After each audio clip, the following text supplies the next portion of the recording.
Hello, and welcome to the second session of our Summer Getting Started webinar series on materials management. I'm Katie Hutchinson, and I'm a PD provider here at Engineering is Elementary. I'm here with my colleagues Karen, Matthew, and Shava, who will be working mostly behind the scenes to help ensure that everything runs smoothly. Our goals for this series are to help you understand what engineering and technology are and how they relate to one another, to help you be familiar with the structures, formats, and strategies of the EiE program, to help you feel prepared to source, organize, and store engineering unit material, and to be prepared and feel confident to implement engineering education with your students. Today we're going to be focused on those final two goals of helping you feel prepared to implement engineering education with your students by focusing on how to manage the materials necessary to do that. This is going to be a jam-packed session. We have a lot that we're going to get through today. First, we're going to review the structure of an EiE unit. Then we'll consider what materials we need to prepare before teaching, how to organize and manage materials during teaching, and then how to store and replace materials once we've finished teaching a unit, so it's as easy as possible to do it the next time around. We'll finish out the session with some time for questions. Before we move on, I just want to confirm that everyone understands the slides that we've seen so far, and we're going to review some things about the Adobe Connect platform to make sure that everybody feels comfortable with that and that we can maximize our use of participant statuses and some of the other special features. So when we're talking about participant statuses, you can change your status by clicking on the pull-down menu to the right of the stick figure at the top of your screen. When you pull that down, you'll see that you can raise your hand, agree or disagree, or ask me to speak louder or more softly, or speed up or slow down if I'm moving too quickly. Once you decide what status you want, you'll go ahead and click on that, and that will set your status so that we can see it. I can see that one person is agreeing with me right now. And then to remove your status, you can click that pull-down menu again and click Clear Status. If you are having a hard time seeing the content in a pod, you can make it larger by clicking on the 4-arrow icon in the upper right-hand corner. When you want a pod to go back down to its regular size, you'll click that 4-arrow icon again.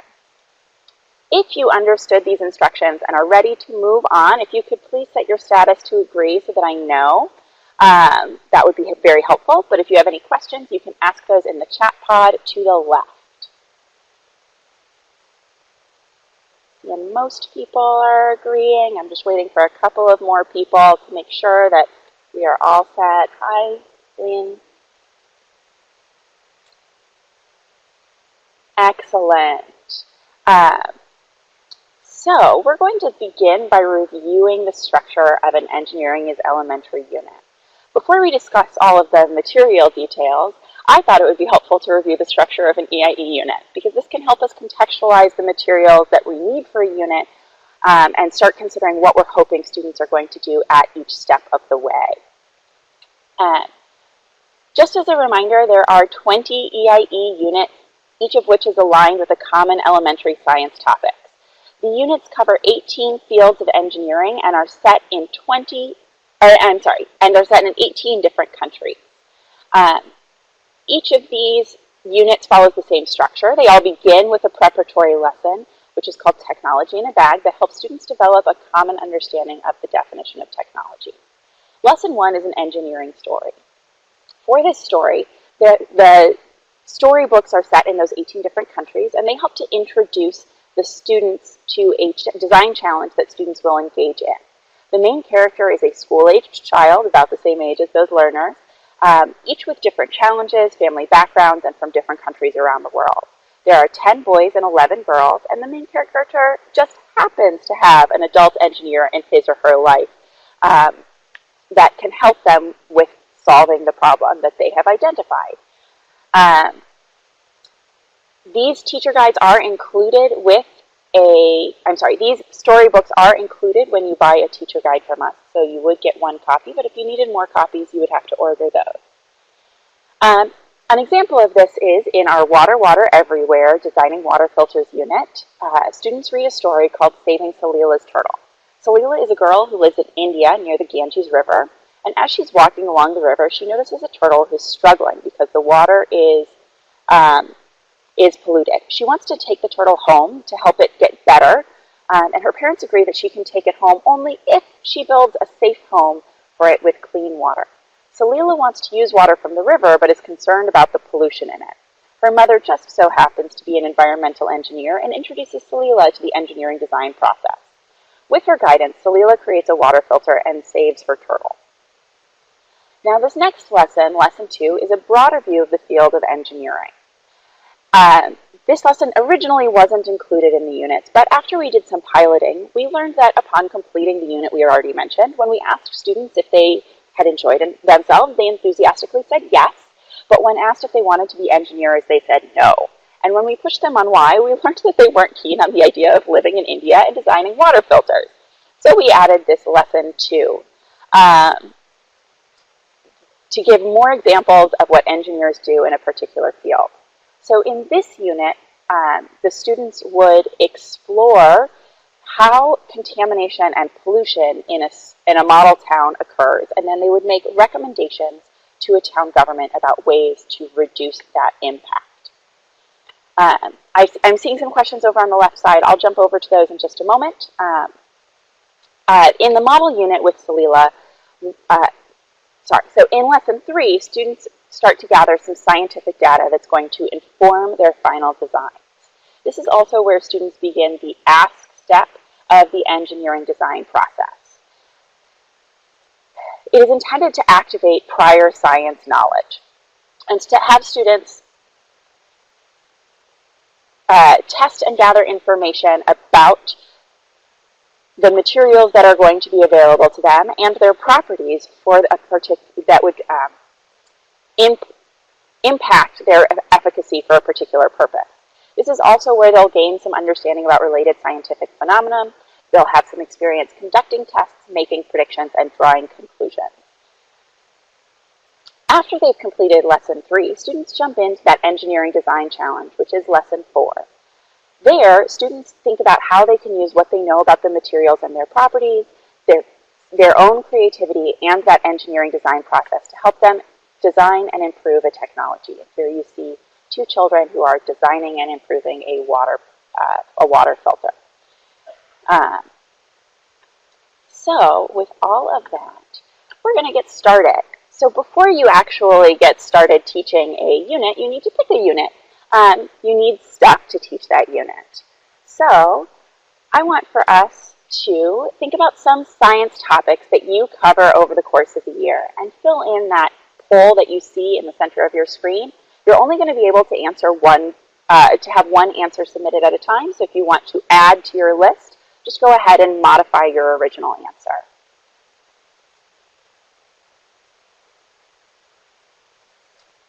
Sound is a great one. We've noticed that, especially with our NGSS standards, is going younger and younger. Electricity and magnets are always fun. Lots of electricity and magnetism, rocketry, ecology, space, matter and the earth, weather, the sun, moon, and planets, properties of matter, renewable energy, water filtration. That fits in very well with the unit that we were just talking about. This is a great list of some science topics, and it's a great place for us to get started. So once you know what topics you're going to cover over the course of a school year, you're going to want to choose a unit that aligns with your science topics. We'll be linking you to this PDF at the end of today's session, but it can help you think about what's the most practical unit for you to have in your own classroom. You want to make sure that your unit aligns with the science topics that you are covering in your classroom. You also want to make sure that it aligns with your state standards, and we do have some alignment documents that can help you with that. Or you might want to align with other content areas like your language arts curriculum or with your social studies curriculum. Once you've chosen a unit, you're actually going to need to get some materials. And the easiest way to do that is by going to our EiE store website from our main EiE.org webpage. You'll click on that link and it'll take you to the store where you'll be able to click on Buy Now, the EiE curriculum in that upper right-hand corner. From there, you'll need to choose your unit and you can search for them by science field, by engineering, or by engineering field. Once you've found your unit, in this case we're talking about thinking inside the box, designing plant packages, you can see that you can buy the teacher guide, you can buy single storybooks, or you can buy the materials kit. If you're interested in buying the materials kit, you might be curious what's inside of it. Further down the page, you'll see that there's a link that says, See Materials Kit Contents. This is a great way to think about, begin to consider where you might get those materials if you're not planning to purchase from us, or to know if some of the materials that are in the kit are things that you already have in your classroom.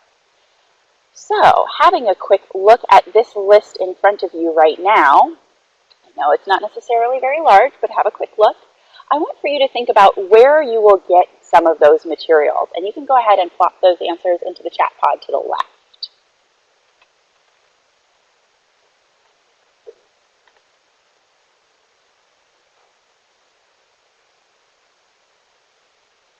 The office supply store, absolutely, especially for those acetate sheets. Dollar store is another great place for things like the plastic wrap or the cotton balls or the aluminum foil. Donations are always a good place.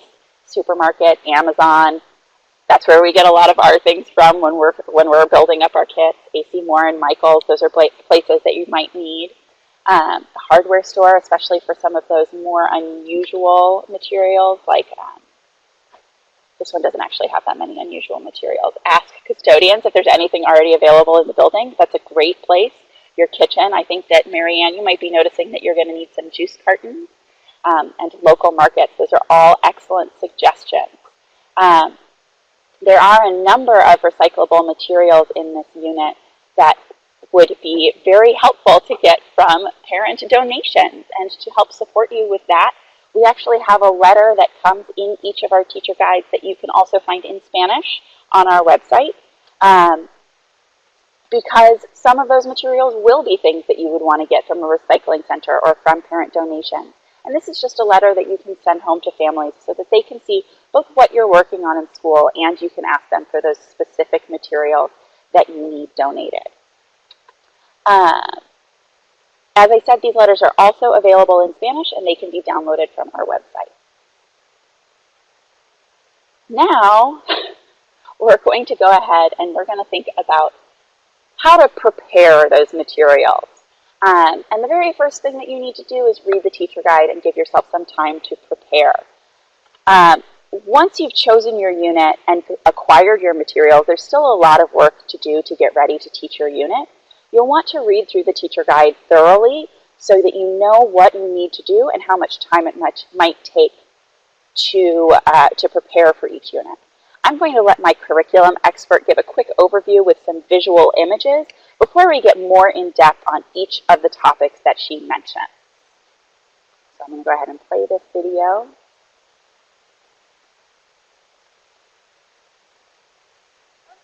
Some EiE units take minimal prep, while others take a lot.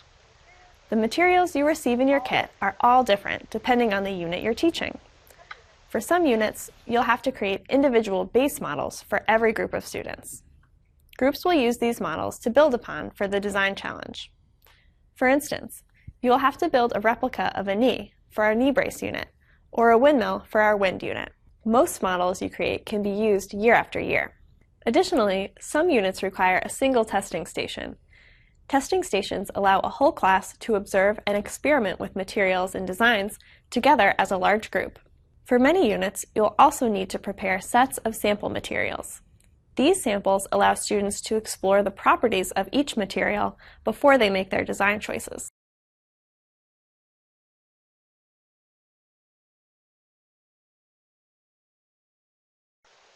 If that video has finished playing for you, if you could change your status to agree, that'll let me know that we're ready to move on.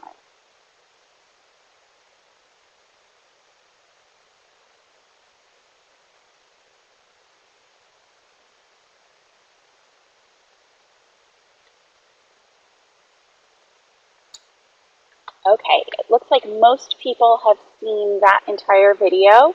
And I feel like that clip from our Getting Started video series does a really good job of emphasizing the three biggest aspects of EIE units that require advanced preparation: building base models, setting up testing stations, and assembling samples materials set. The first type of advanced preparation that was mentioned in the last video were base models. Base models are a component of the design challenge that is standard for every student group. I'm going to go ahead and play this video in the background because it doesn't have sound, so you can be watching it as you listen to me. This is an excerpt from one of our how-to videos about how to build a model knee. It's been sped up a little bit just so that you can see more of the detail of what's going on.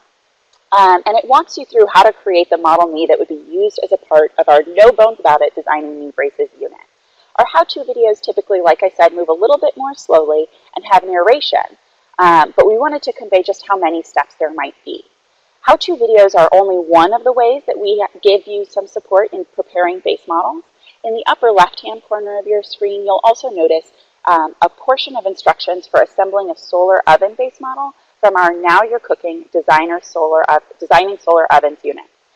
There are both written instructions and diagrams to help you create the necessary technology. Many of our units have base models like these, whether you need to create model tombs that your students will illuminate or a windmill base that students will modify so that it's capable of doing productive work. Almost all units have at least some assembly required before getting started. With all of that in mind, I want for you to take a moment to think about some considerations that you might have before you begin teaching. You might not know the answer to either of these questions at this point, but they're important ones to consider as you're planning. How many groups do you think you're going to have? How many groups you think you will have will determine how many base models you need. And you should also make sure that you understand how those base models work so that you can help your students troubleshoot as needed. So the next type of material setup that you're going to need to do is you're going to need to develop some testing stations. Unlike base models, where every group needs their own, testing stations are used by multiple groups to test the success of their design. Sometimes testing stations are required for lesson 3, sometimes you need them for lesson 4, and sometimes you use them in both lessons. In the top left-hand corner of your screen, you'll notice a description and diagram for the testing station used in lesson 4 of Catching the Wind, Designing Windmills. This station is relatively straightforward to use and might not require teacher supervision. However, we're going to watch some footage of Laura Sublet's second grade classroom in Cincinnati, Ohio, as they engage in lesson 3 of Catching the Wind, Designing Windmills. In this unit, the students have created sails for a boat to test the materials and shapes they'll be able to use in their windmill blade designs. As we're watching, I want for you to pay attention to how Laura facilitates her students in using the testing station. And you can comment in the chat pod below on what you notice. So I'm going to go ahead and play this video. And when you finish watching the video, if you could switch your status to agree, that will let me know that we're ready to move on.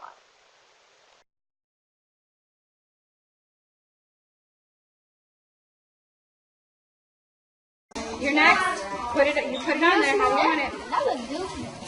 I don't know, his looks different too. His is different from all the others I've seen too. Okay, bit number 3.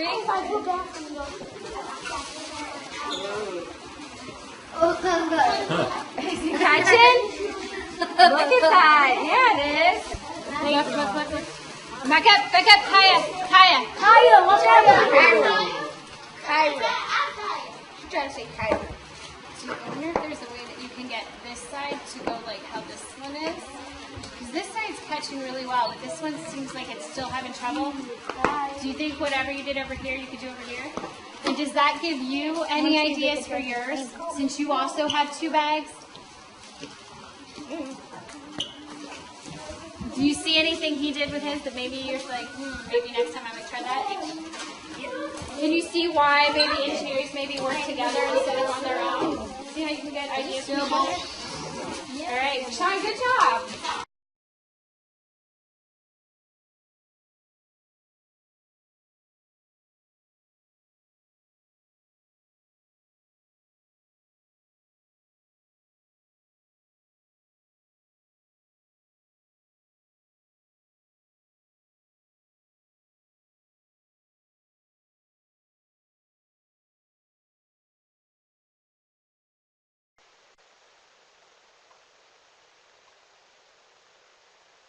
I'm seeing that people are mostly agreeing that they're done watching that video, but I'm going to go ahead and let us finish answering that question in the chat pod below.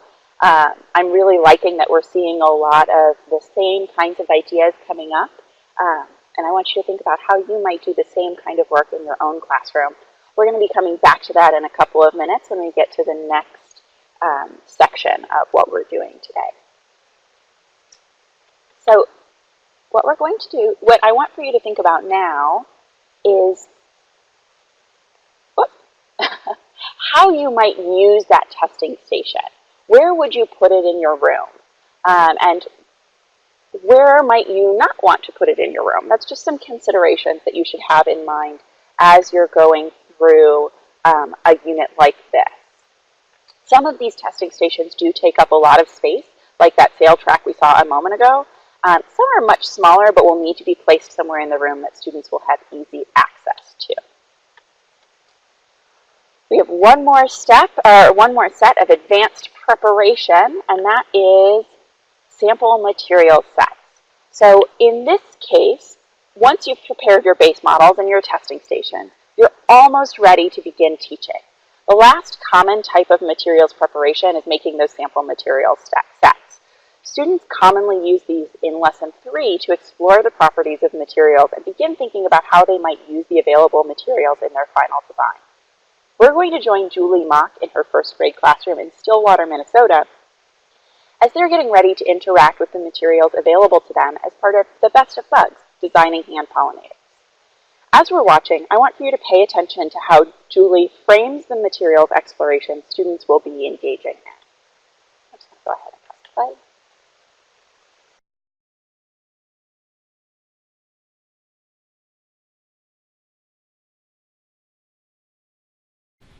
If I gave you a bag like this, these are going to be the only supplies you have. In your head, I want you to think about, how could I use what Mrs. Mock gave me? How could I use this bag to create a hand pollinator? I want you to write what property it has that will help it. Seeing a couple people starting to change their status to agree to let me know that their video has finished. Just going to wait for a couple more people.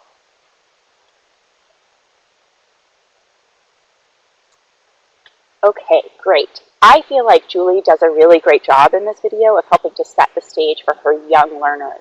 And she helps to prepare them for the coming design challenge by giving them time to think about the possible solutions before having them actually engage in that challenge. She also had some other questions, which you can see, she also had to consider some other questions, which you can see in the top left corner of your screen, because she had to know how many sample materials sets she would need, and whether any of the materials had to be cut or modified before they could be used in the sample decks.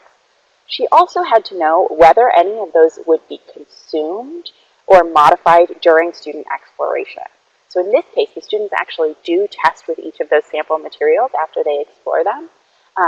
So they would not be able to be reused in a lot of cases once they actually get into that design challenge. We have some final considerations before we move out of that before section. The first is that you might need to prepare some charts that will be used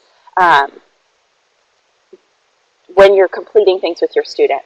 Preparing those anchor charts in advance can help you be prepared for your responses that your students may give. You might also need to prepare a number of handouts for each lesson. Sometimes this means you will need individual handouts for each learner. We often find that in other cases, it might make more sense for your learners to do a single handout for each group. We often find that while students work in groups during engineering, each student completing their own handout can increase student ownership of activities and ensure that every student is held accountable for their work. Additionally, some teachers have chosen to combine the handouts with the engineering or science journal. If you're planning to use them in a journal, you need to consider which handouts best meet the needs of your learners in that context. These engineering journals can be a great resource for students and can be used as an evaluation tool to explore student learning. As you can tell, a lot of work goes into preparing to teach an engineering unit. And that can be a little overwhelming if you're doing it for the first time. Fortunately, many of the materials can be stored and used from year to year, but if it's your first year of teaching, you may want to enlist a little bit of help. So what I want for you to do is take a moment to add some ideas to our word cloud, thinking about who you will ask for help in preparing to teach.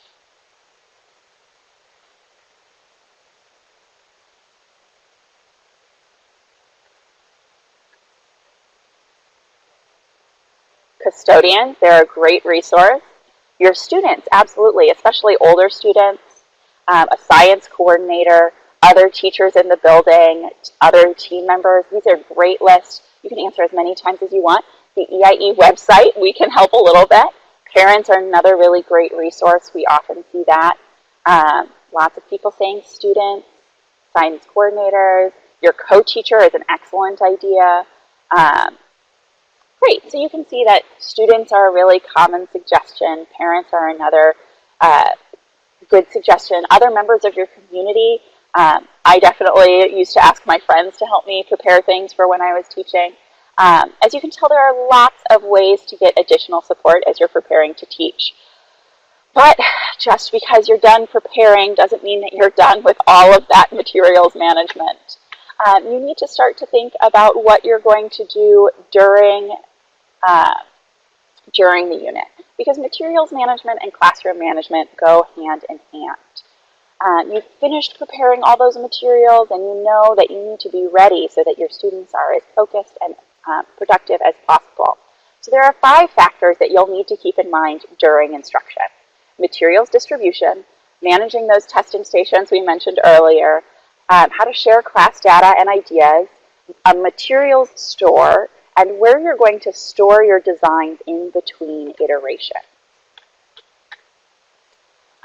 So we're going to watch a classroom in action as they are engaging with distributing some material. Most EiE activities require students to work in groups and use large quantities of materials. And you'll want to think about how your students will gather or manage their own materials. So we're going to watch Megan Duffy from North Chelmsford, Massachusetts, as she helps her students with some materials management as they engage in Lesson 4 of Water, Water Everywhere, Designing Water Filters. I'm going to go ahead and play this video.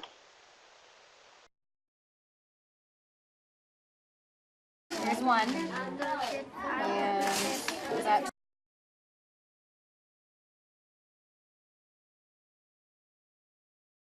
two? Okay. And goodbye.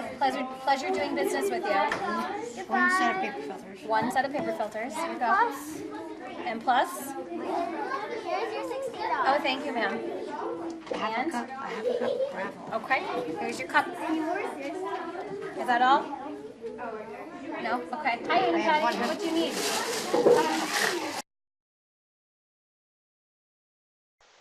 I think some people are switching over to that or saying that they have finished that video.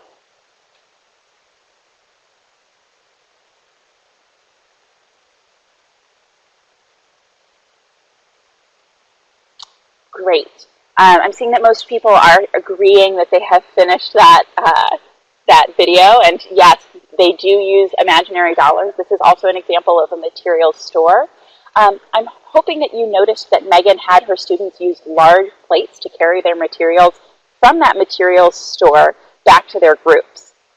You could also use things like trays, bins, baskets, or boxes, or bags to help define sets of student materials for each group. This also makes it easy for groups to keep their materials together in between activities if you need to stop before they have a chance to finish creating or testing their design. So now that the students have their materials and have had an option, oh, I love that idea, STEM coins, and have had an opportunity to actually do some of that creating, you're going to need to think about testing stations. So what I have playing right now is an example of Lesson 3 of Marvelous Machines, Making Work Easier. In this case, students need to be able to access multiple testing stations around the room. Earlier, we were looking at how Laura Sublette facilitated her students' use of Lesson 3, of the Lesson 3 testing station from Windmills. You should feel free to add some thoughts based on what you're seeing on the screen right now of how you might facilitate your students at different testing stations. This video is an example of Tim Harkin's 5th grade classroom. And you can see that the students needed to be able to move around the room and explore different testing stations to build background knowledge of how simple machines impact the amount of force necessary to do work. While some of those stations can be placed anywhere in the room, others might need to be placed somewhere specific, like the pulley that must be attached to the door. So just in that chat pod to the left, add some ideas of how you might need to facilitate your students' use. So we said earlier that encouraging students and questioning, using effective questioning strategies was a really great starting point. But how might you have them work independently at those testing stations? What extra supports might they need?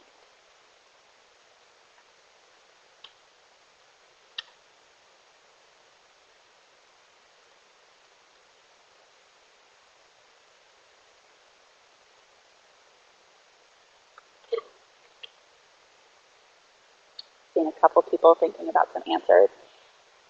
Yes, so at the pulley station, there were visual directions for students to follow, giving students specific jobs or tasks. So each student has one thing that they're focusing on. Those are both great suggestions for how you might support students as they work independently at some of those stations.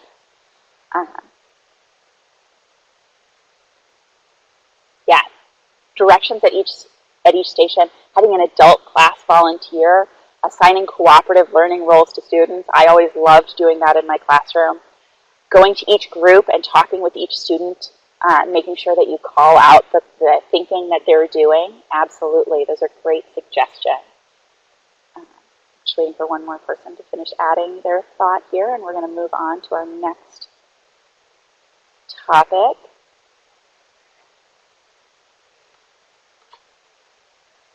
Providing rules and directions and giving each person a role. Yeah, Carrie, those are all great suggestions. Okay, so we've had an opportunity to think about a lot of different considerations. We have a couple more that you need to think about during your teaching. One is class data and ideas. How are you going to share that? So I mentioned earlier that a lot of our units benefit from the use of anchor charts as you're engaging in them. So what you see as an example, what you see in front of you is an example of the class data from Jean Facciano's class, who has compiled their testing from their initial designs of A Long Way Down Designing Parachutes. This data allows them to learn from the design decisions other groups made as they get ready to prepare for a second iteration. Having those charts prepared in advance can make it easy for you to record your student results so that it's easy to be referenced throughout the design process. Carmen, I believe that San was referencing earlier in the materials store where the student paid with pretend dollars to the teacher, and so just STEM coins as a suggestion for that. Another thought is the materials store and how you're going to organize that. How are you going to have students come and collect their materials? Does there need to be a teacher or a facilitator at that station, or can you trust students to be able to go up and collect what they need? Do you need to organize the materials so that they're easy to find? In this case, we saw that class earlier, Megan Duffy's class, collecting some water filter materials, and you can see some of those up above. You can also see some ideas of how they're organized in this slide that's to the right. We recommend having students use a detailed shopping list to ensure that they're only taking the materials that are included in their plan, because otherwise students have a tendency to just collect one of everything or many of everything and then not end up using them, and that can mean that you're using more materials than you really need. The final consideration that you need to be thinking about might be the most challenging. In between lessons or iterations, students will need to store their designs somewhere safe. So for example, that top image is of students' designs for our plant packages unit. Those designs need to be left for up to 3 days so that they can see how their plants fare after a couple of days in their plant packages.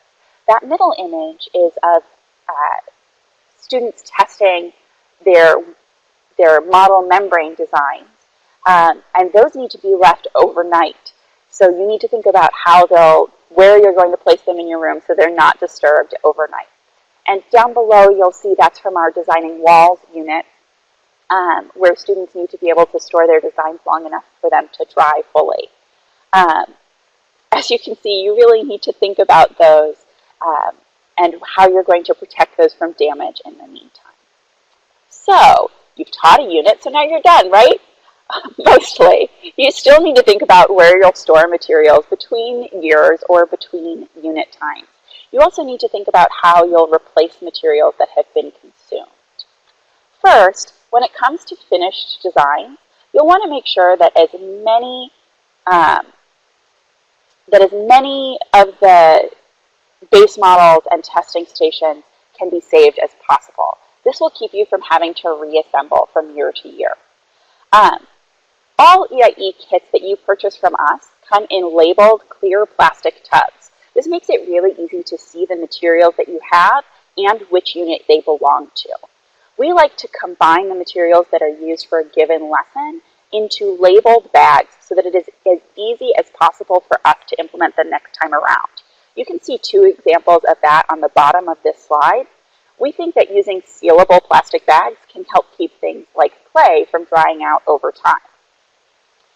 When it comes to finished designs, we recommend against sending those designs home with students. It was group work, so it wouldn't be fair to send the design home with only 1 student when 3 students worked on it.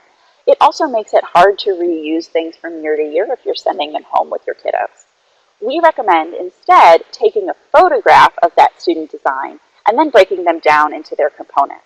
This will help avoid conflict and it will help your EiE kit materials last so much longer.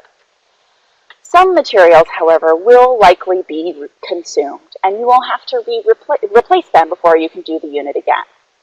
So if you went back to that EiE store website, you'll notice that the last option is to purchase an EiE refill kit. If you want to know what comes in that refill kit so that you're not repurchasing materials that you already have, you can click where it says See Refill Kit Contents down below. As you can see, in that case, the consumable materials on the original kit content list are the same as the ones that you would find in a refill kit. Wonderful. We are almost to the end, and I'm going to go ahead and have, making sure that you plan ahead so that you're ready to get started the next time you're wanting to teach a unit is really helpful. And I know this seems like it might be a little bit overwhelming. Hands-on problem-based learning does require a lot of materials and advanced planning, but the results are indisputable. I'm going to let 3rd grade teacher Kate Lance make my final point for me. When you finish watching this video, if you could just turn your status to agree to let me know that we're ready to move on. Go ahead and press.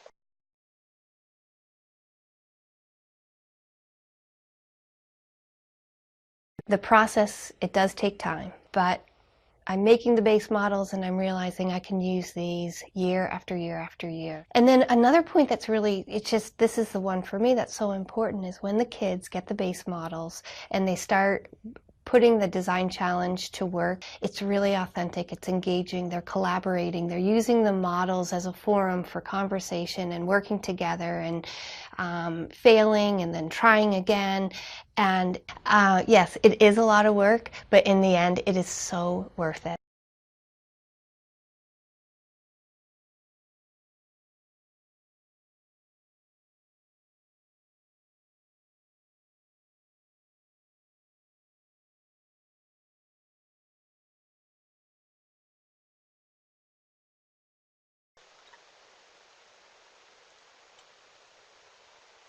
It seems as though most people have finished that video, so I navigated away from it.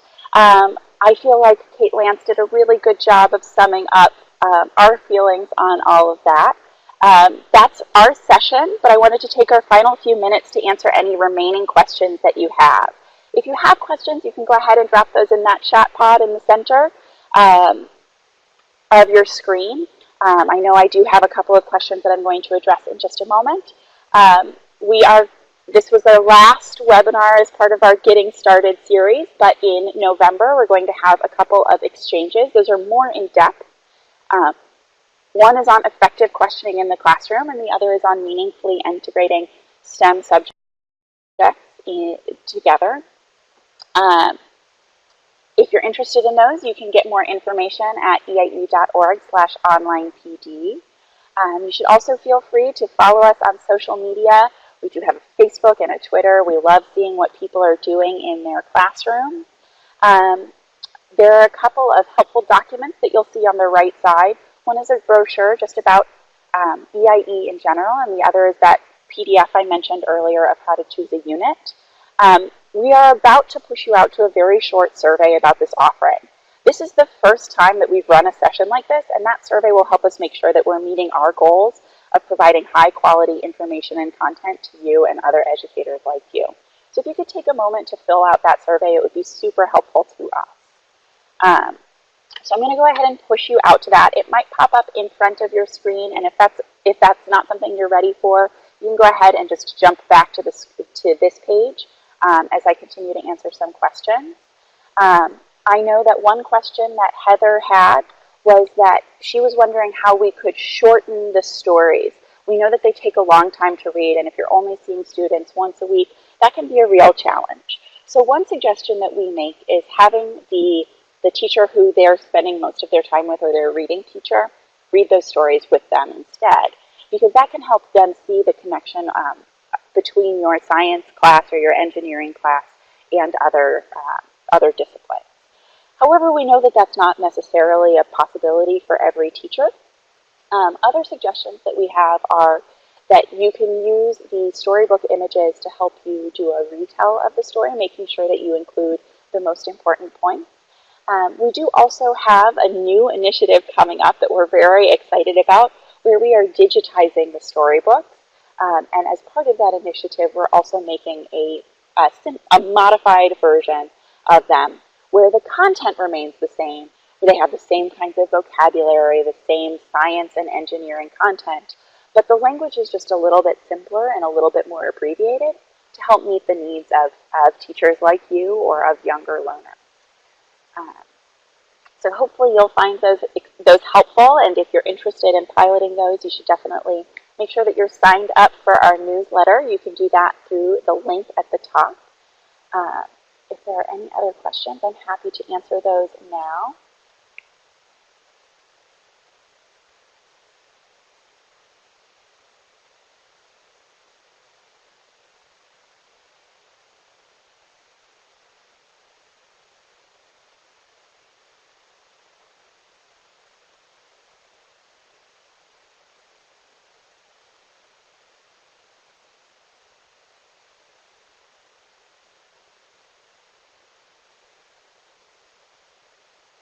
All right, so Marianne, that's a great question. Most of the time, the testing station would not need to be used throughout the entire year. Even if you're doing the same unit with multiple classes, you should be able to move a lot of those around. Because we know that, especially with something like that windmill sail track, that might not be something that you could have up in your room for an entire year. Carmen, we do have PowerPoint slides that we use to train staff and teachers. And typically, you would gain access to those if you come to one of our in-person Teacher Educator Institutes. Attending one of those 3-day workshops is our way of helping to prepare you to deliver high-quality professional development with teachers and other educators. And after you've attended one of those, you would gain access to a password-protected part of our website that has more of that information.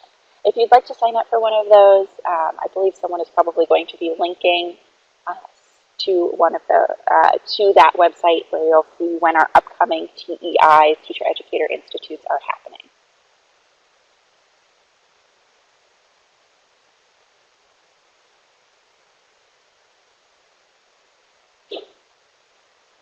That's a very helpful link that one of my colleagues has just posted. If you have a base model, would the kids end up copying the same thing instead of creating their own? Farzana, that's an excellent question. When I say a base model, I usually mean something that the students are building on as opposed to an example of what they're actually doing. In the storybooks, we make sure to keep the design that the children has come up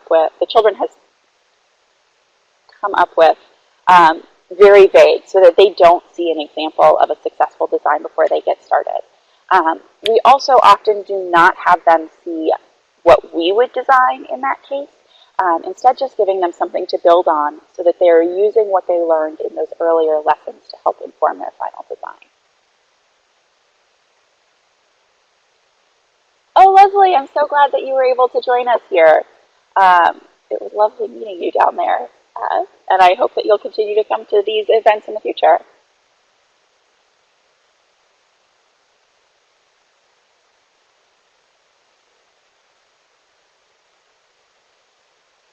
Of course. Sorry, that was in response to Farzana. And also thank you to everybody else who enjoyed this session. I hope that you're, yes, thank you for that reminder.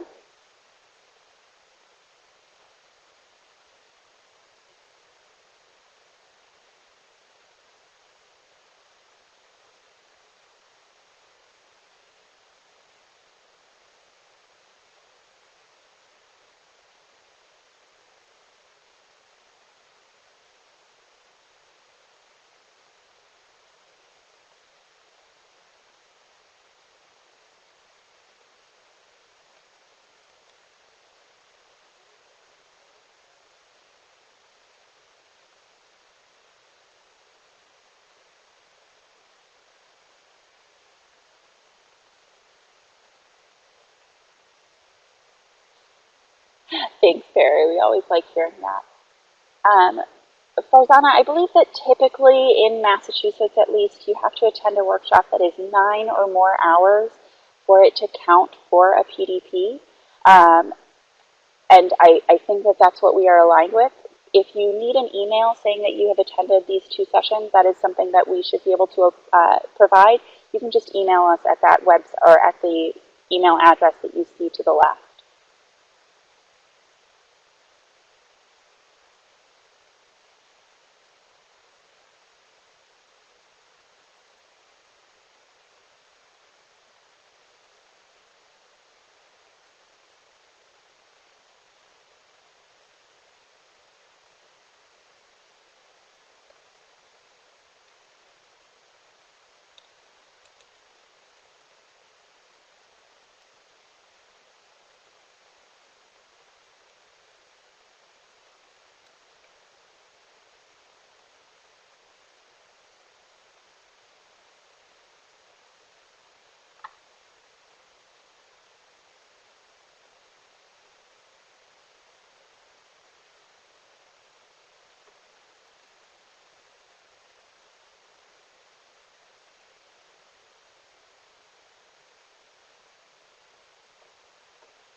I'm glad you found it helpful. I'm going to go ahead and push us out to that survey one more time in case you're here.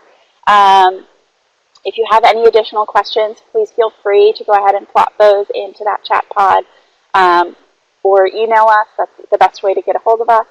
We'll be closing the room in a couple of more minutes. Thank you all for joining us, and we hope that you found this helpful.